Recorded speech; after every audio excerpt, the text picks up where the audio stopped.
This is a party which is capable of renewing itself, renew China. This speaks the deep roots and also the self-confidence. It can make profound shifts when those shifts are necessary. This is extremely difficult for political parties to do anywhere in the world.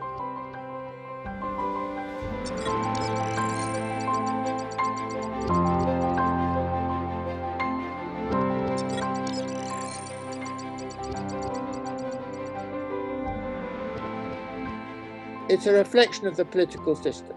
British politicians, their trade is words. It's all about words. It's all about speeches. It's all about what they say, not actually what they do, because British politicians don't really do. The Americans have got, broadly speaking, the same problem, which is it's all about getting elected, very extremely short-term mentality. Whereas in China, it's totally different. You're not going to become General Secretary of the Communist Party unless you've already performed at many levels of governance and in the party. The Chinese system thinks in very long term. It thinks in between congresses, always thinking 10 years, 20 years, 30 years, the target for 2049 and so on. This is a totally different way of thinking and much, much more, in my view, scientific. Because, most things take a long time. The Chinese Communist Party is much more creative and able to move and change than any Western political system since 1945.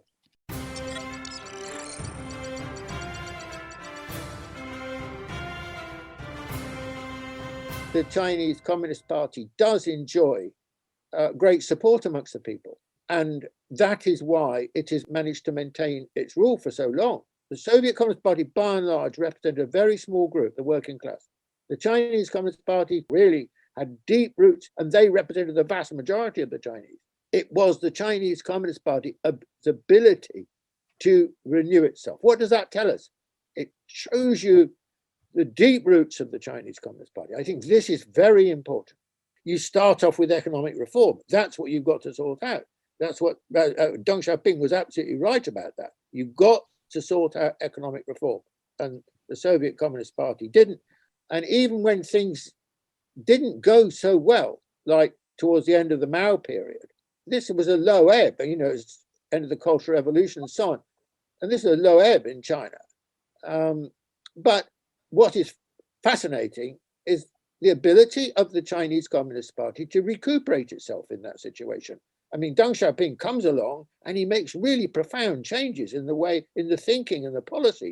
He introduced the idea of the market alongside state and planning as characteristics of Chinese socialism.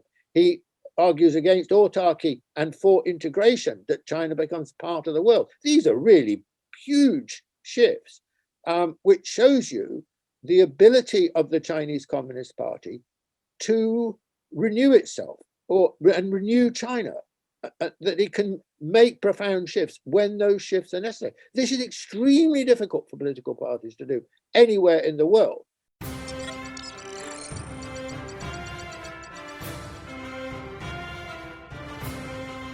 The standard criticism of China is it doesn't provide the people with choice because there's only one party.